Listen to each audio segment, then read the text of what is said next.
আল্লাহ তুমি কবুল করো, বলেন আমিন। আপনার আমলনামা লেখার জন্য দুইজন যথেষ্ট, ঠিক, কিন্তু যিনি 13টা বছর চোখের পানি ফেলে ফেলে জায়নামাজ এবং বালিশগুলো ভিজিয়েছেন, ওনার জন্য দুইজন নয়, হাজার হাজার ফেরেশতা নাজিল হয়েছে। সেই হাদিসের বর্ণনা, সহি হাদিসের বর্ণনা, নবী যখন তিনি নামাজ শুরু করলেন, নামাজ যখন শুরু হলো, নবীর পিছনে সাহাবীরা দাঁড়ালেন, নবী হাত বাঁধলেন, আল্লাহু আকবার। যখন নবী হাত বাঁধলেন, সাহাবীরাও হাত বাঁধলেন। নবী সূরাতুল ফাতিহা শেষ করলেন, সূরাতুল ফাতিহা শেষ করে আরেকটা সূরা মিলিয়ে রুকুতে গেলেন আল্লাহু আকবার বলে। সকল সাহাবীরা আল্লাহু আকবার বলে রুকুতে গেলেন।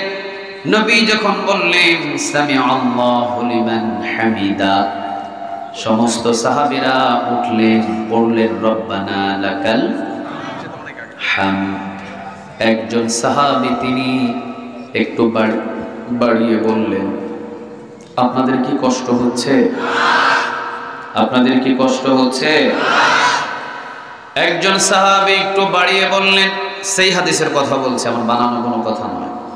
একজন সাহাবী বাড়িয়ে বললেন, তিনি বললেন হামদান কাসীরান তাইয়িবান মুবারাকান ফি। তিনি একটু বাড়িয়ে বললেন হামদান কাসীরান তাইয়িবান মুবারাকান ফি। কার প্রশংসা করলেন? আল্লাহ। আর একটু জোরে বলেন কার?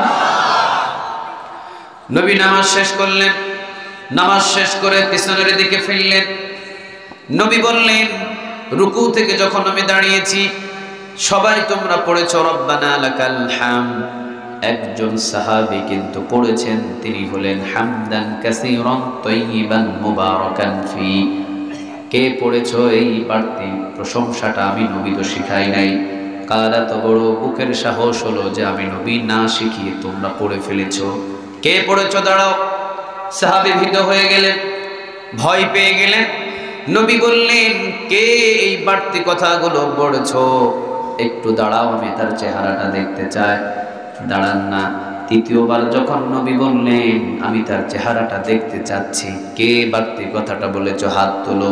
পিছন থেকে একজন কালো সাহাবী অথবা অন্য বর্ণ হতে পারে, হাত তুললেন। সাধারণ একজন সাহাবী পিছনের কাতার থেকে হাত তুললেন।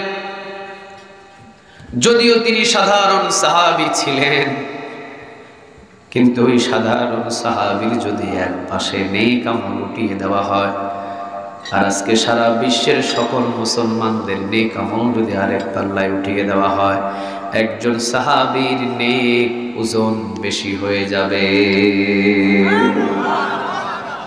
সুবহানাল্লাহ। বাড়িতে গিয়ে বললেন, একটু আওয়াজ দিয়ে বলা যায় না সুবহানাল্লাহ? আব্দুল কাদের জিলানী রাহিমাহুল্লাহ, নাম শুনছেন না আপনারা? বড় একজন আল্লাহর ওলি ছিলেন আব্দুল কাদের জিলানী রাহিমাহুল্লাহ।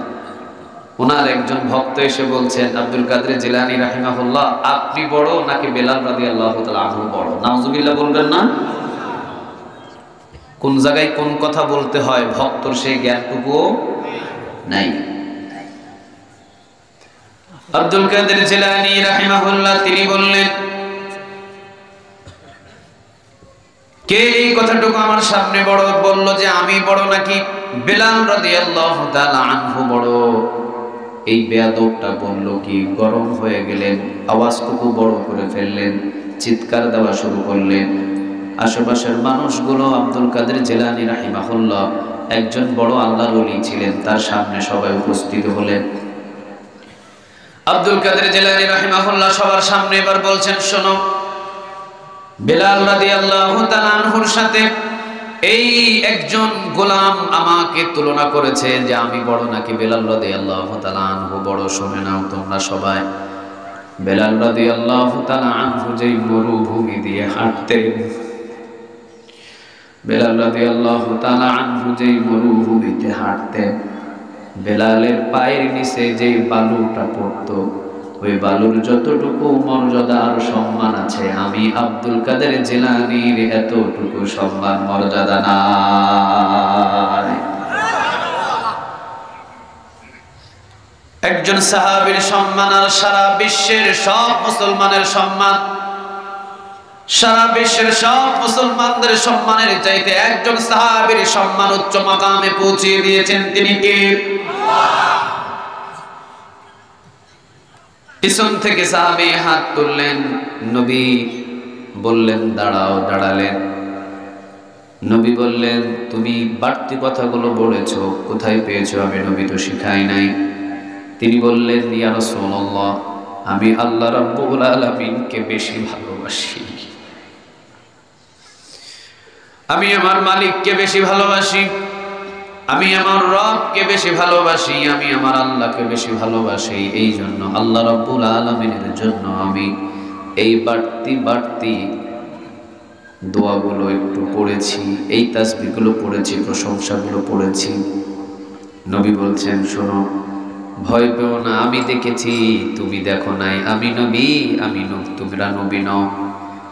আমি সামনেও যেইভাবে দেখি, আমি নবী পিছনেও ওইভাবেই দেখি। সুবহানাল্লাহ। বাড়িতে গিয়ে বললেন। অনেক বর্ণনা আছে নবীর পিছনের দিকে খতমে নবুয়তের মোহর ছিল।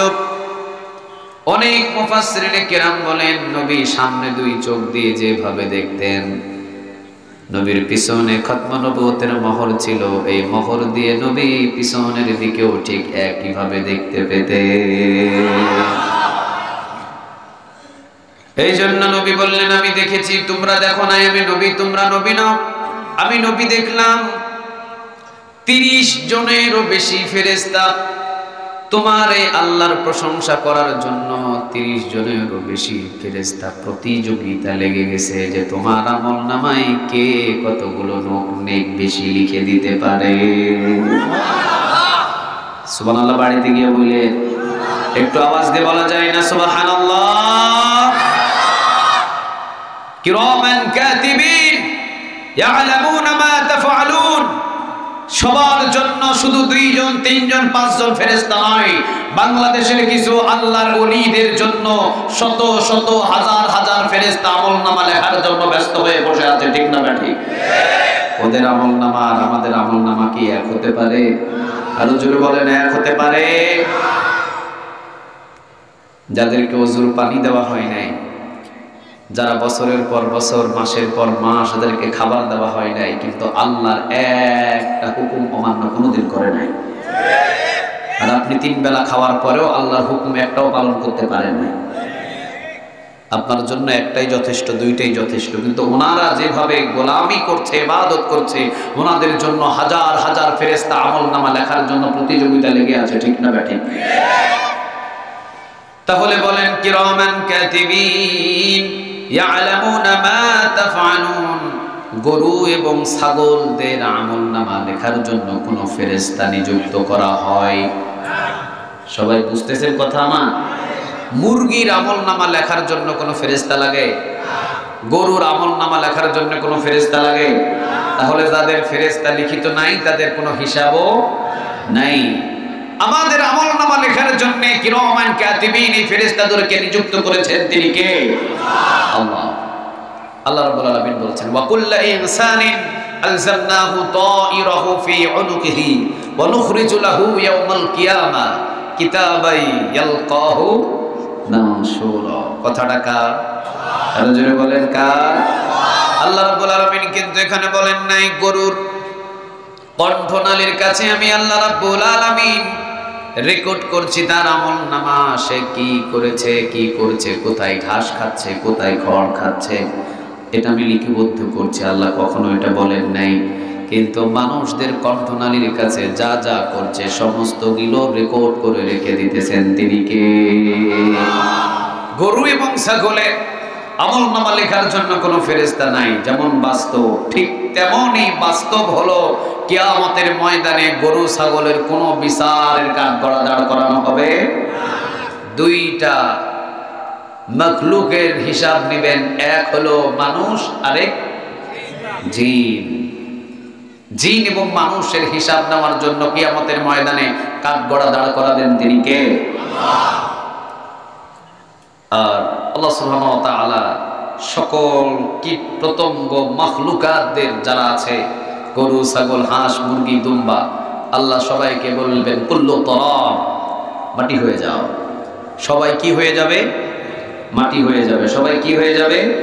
মাটি হয়ে যাবে। কিন্তু মুফাসসিরিনে কিরাম বলছেন মাটি করে দিবেন আল্লাহ রাব্বুল আলামিন তাদেরকে।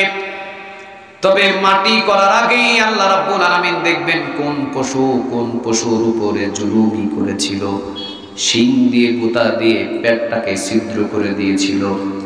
শক্তি কম ছিল, একটা গরুর দুর্বল ছিল, আরেকটা গরুর শক্তি বেশি ছিল, এই জন্য তাকে ঢিসায় তাকে অনেক আক্রমণ করে অনেক জায়গায় ক্ষতবিক্ষত করে দিয়েছিল। কিয়ামতের ময়দানে আল্লাহ রাব্বুল আলামিন এই জালিম গরুকে বলবেন, আজকে তোকে এই দুর্বল গরুটা যত জায়গায় আঘাত করেছিস তত জায়গায় তোর আঘাত করবে হুকুমটা কার?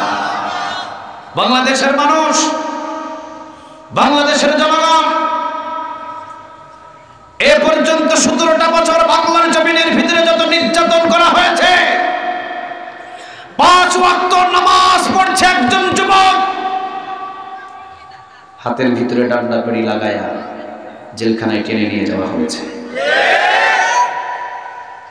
ইউনিভার্সিটির মেধাবী স্টুডেন্ট তাহাজ্জুদ নামাজ পড়ে কোরআন তেলাওয়াত করছে, তেলাওয়াতরত অবস্থায় তাকে ধরে রিমান্ডে পিটানো হয়েছে। পাবনা শহরের ভিতরে অসংখ্য নজির আছে। যেই মানুষটার চাইতে ভালো মানুষ এলাকায় নাই, যেই মানুষটার চাইতে নামাজি মানুষ এলাকায় নাই, যেই মানুষটার চাইতে ভদ্র মানুষ এলাকায় নাই, ওই মানুষটাকেও রাতের বেলা নিজের ঘরে ঘুমাতে দেওয়া হয় না। এটা কি জুলুমি নয়? কথা বলেন না, এটা কি জুলুমি নয়? ঘুমাতে দেয় নাই।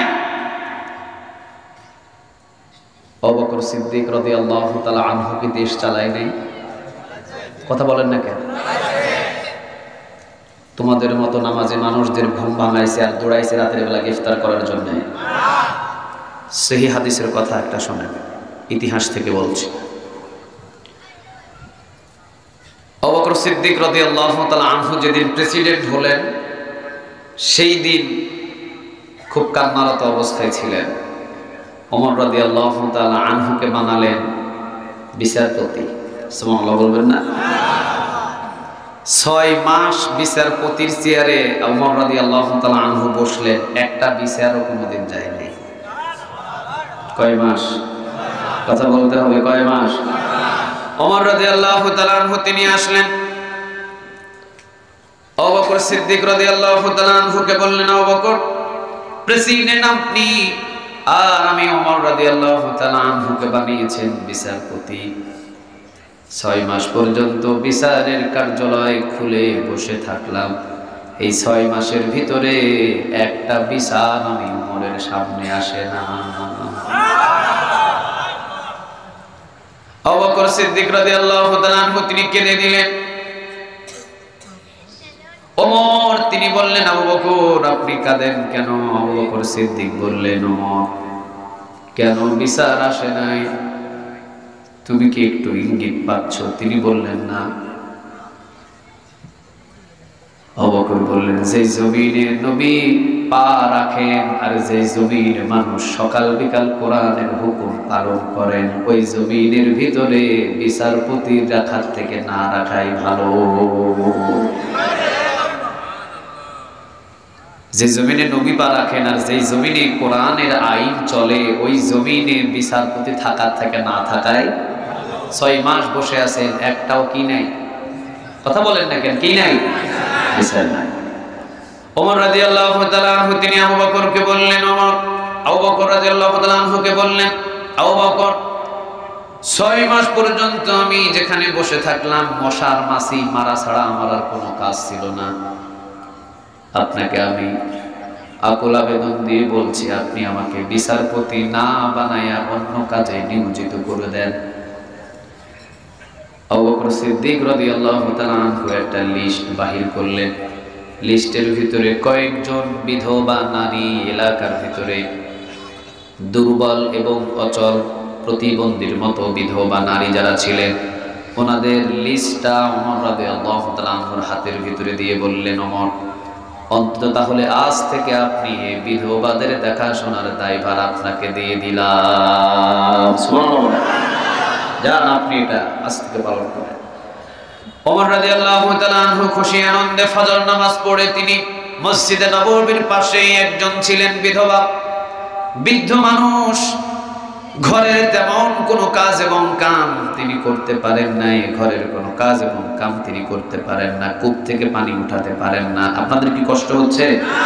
কষ্ট হলে বলবেন, সাথে সাথে ছেড়ে দেব। অন্তত চোখ বন্ধ করে আমারে ফালায়া মাইকলারে ফালায় আপনারা যায় না।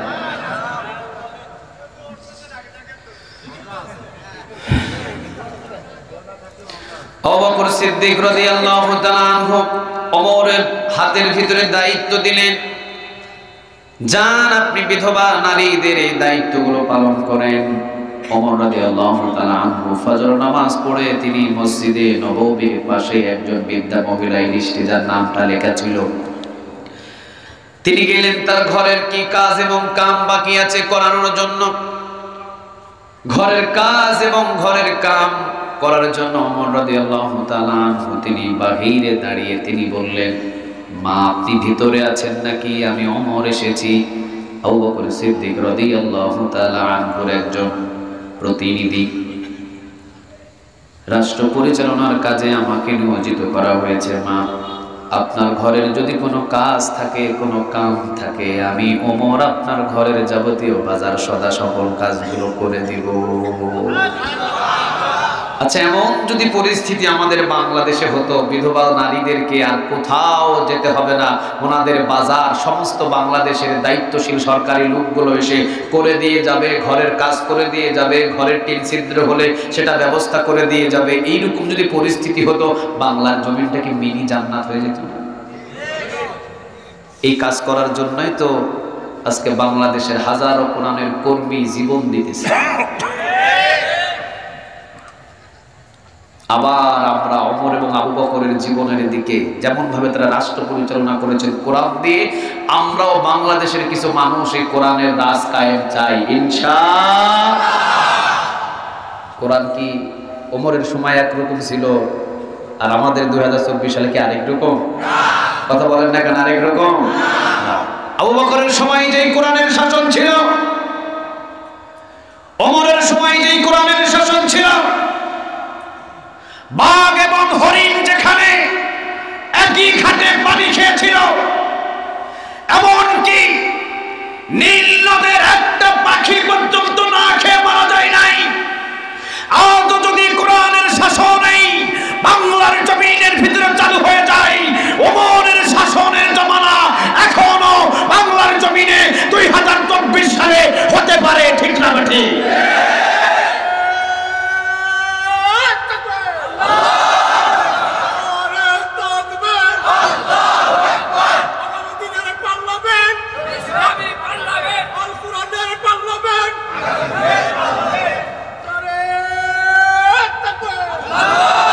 আল্লাহ তুমি কবুল করো।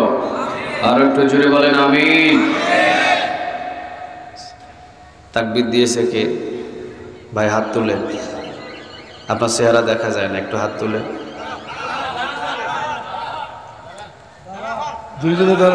না না না, ঠিক আছে, শোনেন, খুব চমৎকার ভাবে তাকবীর দিয়েছে, তবে মাফলারটা খুলে দিলে আর একটু আওয়াজ বাহির হতো বেশি। তাকবীর আল্লাহর নামে হবে, এই তাকবীর বন্ধ করার পৃথিবীর কারো ক্ষমতা নাই। আজকে যেমন আমার ডান পাশে পেয়েছি একজন মানুষ যার পুরা বডিতে সুন্নতের অভাব নাই, ডান পাশে বাম পাশে পেয়েছি আরেকজন মানুষ যার পুরা বডিতে সুন্নতের কোনো অভাব। দান করেন যেরকম, ভালো কথা বলেন সেরকম, চেহারাটাও মাশাআল্লাহ সেরকম। কিন্তু গত বছর কিছু কিছু জায়গায় মাহফিল করেছি, গাঁজা খায়া চোখ এরকম লাল হয়ে থাকে। এইগুলা এসে মাহফিলের চেয়ারগুলো দখল করে নিয়ে বসে থাকবে। হুজুর কি বলছে, আমলের নিয়ত তো শুনতই না, হুজুরকে কতক্ষণ ছপ করে মাইকটা কেড়ে নিয়ে হুজুরকে অপমান করা যায় এই ধান্দায় বসে থাকতো। বিভিন্ন দিকে আমার আলোচনাগুলো আমি টানতে পারছি না, যত একটু অনেক রাত হয়ে উঠেছি তো। যদিও সেক্রেটারি সাহেব বলছে, সেক্রেটারি সাহেব নাই, পিছনে চলে গেছে। আমি শুধু জুলুম একটা আয়াত থেকে কথা বলছি, ইন্নাল্লাহা লা ইউহিব্বুয যালিমিন। জুলুম যে কতটা ভয়ানক এই বিষয়টুকু একটু জেনে যান শুধুমাত্র। কোন কথা বলতেছিলাম? ওমর রাদিয়াল্লাহু তাআলা। কোরআনটা আগেও যেমন ছিল এখনো ঠিক তেমনই আছে। আজও যদি আমরা কোরআনটা পার্লামেন্টে নিয়ে গিয়ে কোরআনের আইন চালু করি, ওমরের জমানার শান্তি আজও বাংলাদেশে ফিরে আসবে। ওমর রাদিয়াল্লাহু তাআলা আনহুর জমানায় যে এরকম একই ঘাটের ভিতরে সিংহ, এমনকি বাঘ হরিণ পানি খেয়েছে। বাংলার জমিনের ভিতরে রাতের 1টা বাজে 2টা বাজে মা বোনেরা রাস্তা দিয়ে হেঁটে যাবে, তাকানোর মতো পৃথিবীর কোন যুবকের সাহস থাকবে না। ওই যুগ এখনো আসবে, তবে আইন লাগবে কোরআনের। আইনটা লাগবে কার? ইনিল হুকমু ইল্লা লিল্লাহ। সৃষ্টি যার, আইন লাগবে কার? আরো জোরে বলেন কার? আল্লাহ রাব্বুল আলামিনের। আবু বকর সিদ্দিক রাদিয়াল্লাহু তাআলা আনহু আমাকে দায়িত্ব দিয়েছেন, মনে আছে আপনাদের? আবু বকর সিদ্দিক রাদিয়াল্লাহু তাআলা আনহু আমাকে দায়িত্ব দিয়েছেন, মা আপনি ঘরের ভিতরে আছেন নাকি? মা আপনি উঠেন, আপনার ঘরের সমস্ত কাজগুলো আমি করে দেওয়ার জন্য এসেছি গো মা। মাইকটা চমৎকার মাইক ভাই। এই মাইকে যদি 3 ঘন্টাও কথা বলি আমার মতো বক্তা ক্লান্ত হবে না, এত চমৎকার মাইক। আলহামদুলিল্লাহ, শুকরিয়া আদায় করলাম যে এত সুন্দর মাহফিল কমিটি মাইকের ব্যবস্থা করতে পেরেছেন। এই জন্য স্টেজটা ছোট হয়েছে, আর একটু বড় হলে সুন্দরভাবে মানুষগুলো কিছু কিছু পিছনে এসে চলে যাচ্ছে। কেন যাচ্ছে? কারণ জায়গা নাই। আর একটু যদি বড় জায়গা হতো সুন্দরভাবে তারা বসতে পারত না। ঠিক আছে, যতটুকু হয়েছে আলহামদুলিল্লাহ।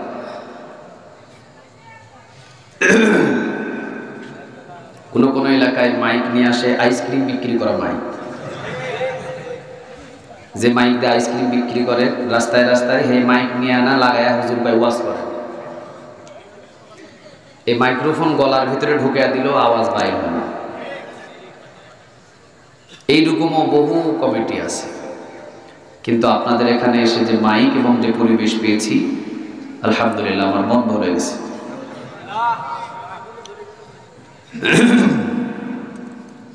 আবু বকর সিদ্দিক রাদিয়াল্লাহু তাআলা আনহু তিনি দায়িত্ব দিয়েছেন আমাকে, মা আপনি উঠেন। এবার ভিতর থেকে আওয়াজ আসছেন কিরকম দেখেন, বাবারে আমার ঘরের কাজ করার জন্যে তুমি ওমর এসেছো, খাত্তাবের ছেলে ওমর। বাবা কিছুক্ষণ আগেই আমার ঘরের সকল কাজগুলো করে দিয়ে এই মাত্র একজন আল্লাহর গোলাম বিদায় হয়ে গেছে। সুবহানাল্লাহ বলবেন না? আপনাকে কাজ দিয়েছে আমাদের সভাপতি যে আগামীকাল এসে আপনি মসজিদের মাঠটা পরিষ্কার করে দিবেন, কাজটা আপনার।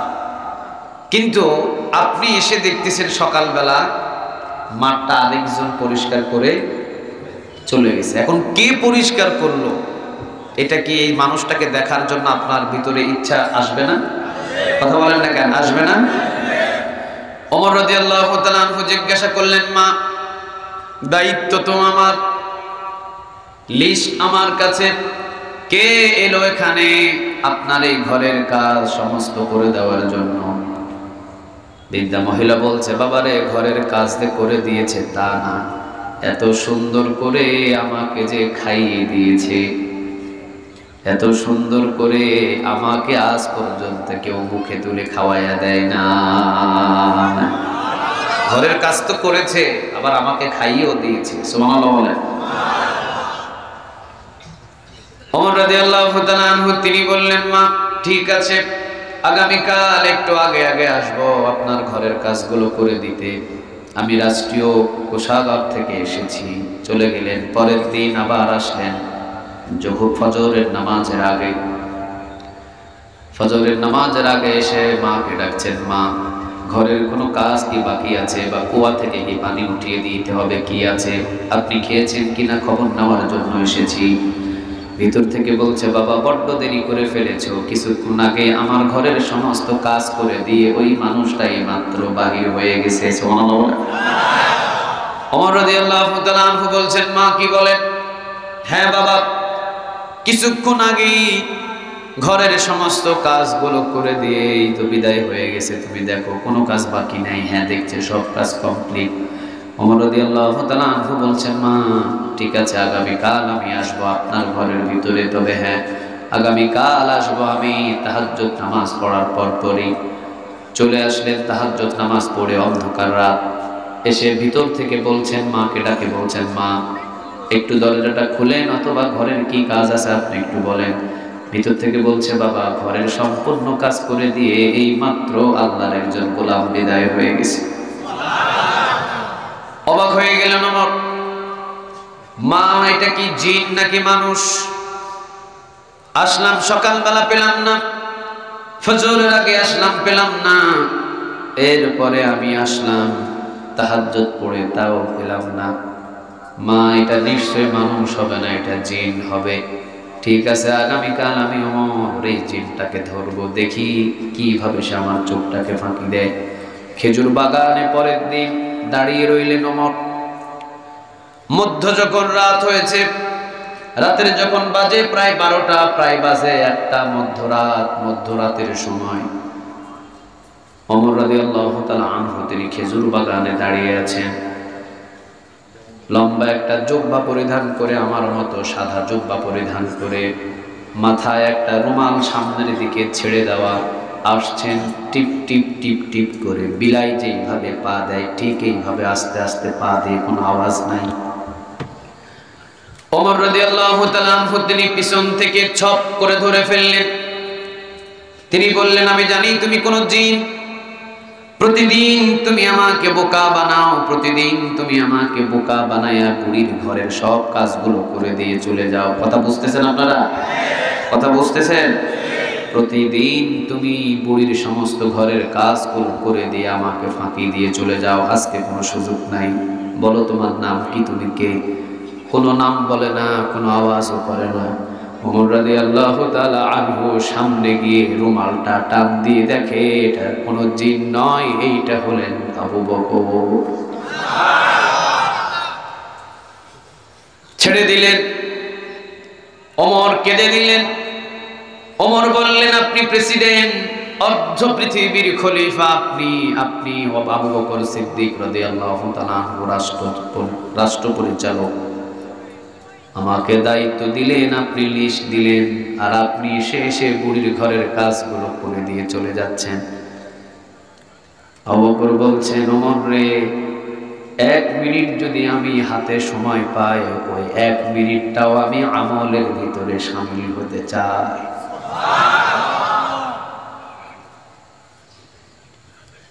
একজন কোন মানুষের যদি উপকার করার জন্য যদি সে পাটা একটু সামনের দিকে বাড়ায়, একজন মানুষের হাত থেকে একটা লাঠি পড়ে গেছে, লাঠিটা উঠানোর জন্য যদি আপনি পা বাড়ান, কিন্তু ওই বৃদ্ধ মানুষটা লাঠি উঠিয়ে ফেলেছে। নবী বলেন 10 বছর ইতিকাফ থাকলে যতগুলো নেক আমলনামায় জমা হতো, ততগুলো নেক ওই লাঠি উঠানোর জন্য আপনি যে পা বাড়িয়েছেন সেই পরিমাণ নেক আপনার আমলনামায় জমা করে দিবেন। তিনি কে? ওমর রাদিয়াল্লাহু তাআলা আনহুকে বলছেন আবু বকর। ওমর রাদিয়াল্লাহু তাআলা আনহুকে বলছেন, আবু বকর নিজেই বলছেন, ওমর বসে বসে কেন এই কাজগুলো আমি ছেড়ে দিব? 1 মিনিট আমার কাছে মনে হয় 100 বছরের মতো, এই জন্য আমি আমলের ভিতরে সময়টা কাটাতে চাই। ওমর কাঁদছেন। এবার ওমর তাকিয়ে দেখেন পায়ের নিচে জুতা নাই। কি নাই? তখন তো জুতা ছিল না, তখন ছিল খড়ম। কি ছিল? খড়ম, লোহা দিয়ে বানায়। তাই না? কথা কর নাকি? কি দিয়ে বানায়? কি দিয়ে বানায়? কাঠ দিয়ে বানায়। খড়ম কাঠ দিয়ে বানায়। কাঠ দিয়ে খড়ম, যে খড়মটা আবু বকর সিদ্দিক রাদিয়াল্লাহু তাআলা আনহু তিনি ব্যবহার করতেন, তাকিয়ে দেখেন খড়মটা নাই পায় আবু বকরের। আবু বকর সিদ্দিক রাদিয়াল্লাহু তাআলা আনহুর পায়ে কোনো খড়ম নাই, খালি পায়ে মরুভূমির বালুর উপরে তিনি দাঁড়িয়ে আছেন। ওমর রাদিয়াল্লাহু তাআলা আনহু তিনি বলছেন, আবু বকর আপনার পায়ের ভিতরে খড়মটা কোথায়? আবু বকর সিদ্দিক রাদিয়াল্লাহু তাআলা আনহু তিনি বলছেন, ওমর আমি যদি খড়ম পায়ে দিয়ে